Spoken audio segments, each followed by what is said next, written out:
You're 57. You're sitting in your car during a lunch break, and on a whim, you open your Superfund app. The number on the screen is $185,000. You stare at it for a moment. Then you lock your phone and stare out the windscreen instead, because something about that number doesn't sit right. Retirement used to feel abstract. Now it's close enough to smell, and $185,000 doesn't feel like nearly enough. If that moment is familiar, you are not alone, not even close. The Australian Taxation Office publishes data on super balances by age group, and the median balance for Australians aged 55 to 64 sits at around $200,000. The median. That means half of all Australians approaching retirement have less than that. And yet every article, every financial planner, every super fund advertisement is pointing at a figure of $630,000 for a comfortable single retirement. The gap between those two numbers is the reason retirement anxiety has become one of the defining financial experiences of middle age in this country. But here's what I want to tell you today. That gap is real, but it is not the whole story, and the full story changes the picture significantly. Let's start by understanding what retirement actually looks like in Australia, because it doesn't come in one flavour. It comes in three, and most people are only familiar with the top one. The first is what I'd call a tight retirement. This is almost entirely funded by the age pension. Centrelink currently pays a single person around $31,000 a year and a couple around $47,000 combined. If your home is paid off, that covers the essentials: groceries, utilities, keeping an older car roadworthy, the basics of a quiet life. There is very little room for anything to go wrong. A dental bill, a car repair, an unexpected medical cost, and suddenly you're juggling. It is manageable, but it is not comfortable. The second is a modest retirement. ASFA puts the super balance required for this at around $110,000 for a single and $120,000 for a couple. Modest means you're not counting every dollar, but you're watching them. It means basic private health cover, a meal out occasionally, a short break somewhere in Australia once in a while, a step up from tight, but still requiring consistent, careful management. The third is a comfortable retirement. This is the one that dominates the conversation, and for good reason. ASFR puts the required balance at $630,000 for a single and $730,000 for a couple. Comfortable means private health insurance, a reliable car, the ability to fix something at home without it derailing your budget, and a trip overseas every few years. In annual income terms, that translates to around $51,000 a year for a single person. Now, here is the piece that quietly rewrites every retirement calculation, and most people have never had it explained to them properly. When you draw income from your superannuation after age 60, that money is generally completely tax-free, not partially tax-free, not taxed at a lower rate, completely free of income tax. It does not appear on your tax return as taxable income at all. Every dollar that comes out of your super in retirement is a dollar you keep. Think about what that means in practice. When you were earning $50,000 a year at work, a portion of that was gone before it ever reached your account. Income tax, Medicare levy, the lot. In retirement, $50,000 from super arrives in full. The ATO has no claim on it. So the income you need in retirement to maintain your lifestyle is materially lower than the wage you needed while you were working, because the tax that used to take a slice of every pay packet no longer applies. This single fact changes the entire framing of how much super is enough, and almost nobody talks about it clearly. The second thing most people misunderstand is how super is actually meant to work in retirement. The common assumption is that you park your balance somewhere, live off the returns it generates, and leave the principal untouched forever. For most Australians, that is simply not how it works, and not how it was designed to work. Living purely off investment returns requires either a very large balance or significant assets outside super. For the typical Australian retiree, the plan is not to preserve the balance intact. It is to draw it down gradually over the course of retirement. You spend the capital. That is not a failure of planning. That is exactly what the system was built to do.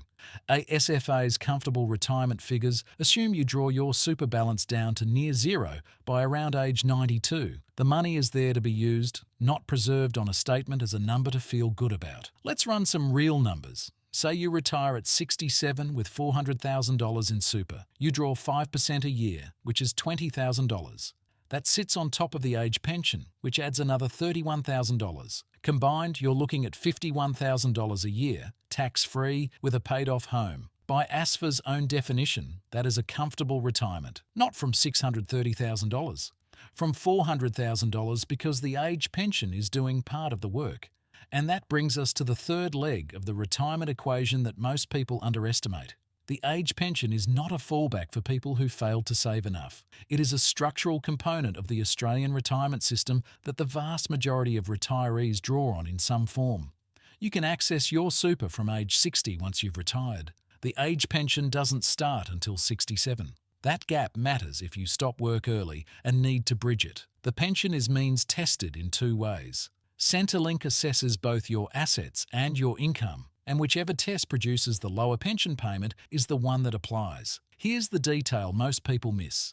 Your family home is excluded from the assets test entirely. It does not count. A paid-off house sitting outside the assets test is one of the most significant financial advantages an Australian retiree can have, and it's why home ownership changes the retirement equation so dramatically. As a rough guide, a single homeowner can hold around $330,000 in financial assets and still receive the full age pension. A part pension extends well past $700,000 in assets for a single homeowner, which means a retiree with $400,000 in super and a paid-off home is not someone who missed out on the pension. They're likely receiving some pension on top of their super drawdown. The system layers together in a way most people don't model until they're forced to. Now let's talk about spending, because most people get this wrong in both directions. The common assumption is that retirement spending stays roughly flat from the day you finish work to the day you die. The reality is considerably more dynamic. When you stop working, some costs disappear. No fuel for the commute, no lunches bought near the office, no maintaining a work wardrobe. That side of the ledger often comes in cheaper than people expect. But time is the hidden cost. When you retire, you have all of it, and time gets filled with activity, and activity costs money. The hobbies that were kept small because there wasn't enough weekend to enjoy them properly suddenly have room to expand. The travel you kept putting off is now the thing filling your calendar. Think about how much more people spend during annual leave compared to a regular working week. Retirement is every week as annual leave, at least in the early years. Retirement also isn't one continuous phase. The early years are typically the most active and the most expensive. You're fit, you're motivated, and you've finally got the time to do everything. Spending is high. In the middle years, the pace slows. You're home more, the big trips are done, and spending quietly drops.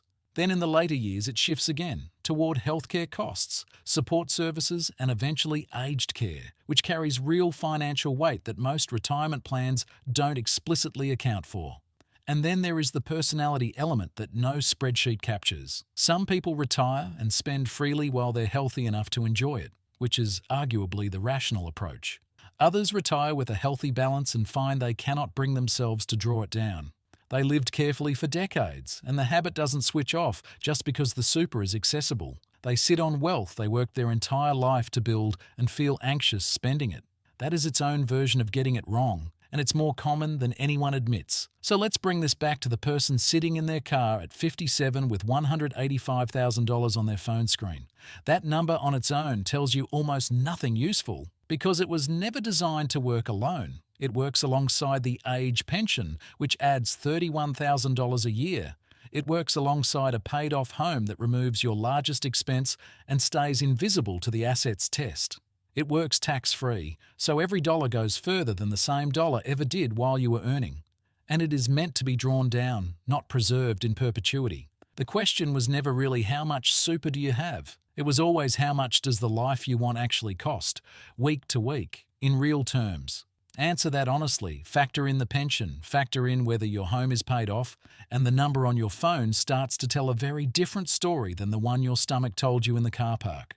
Most Australians are closer than the panic suggests. Not all of them, but far more than the gap between $200,000 and $630,000 makes it feel. Knowing your real number is the only way to stop guessing. And guessing is what keeps people awake at 2 a.m. doing maths they're not sure how to finish. If this helped a number click into place, hit the like button and subscribe. The next video is going to walk through exactly how to calculate your personal retirement number from scratch, based on your actual life, rather than someone else's average. See you there.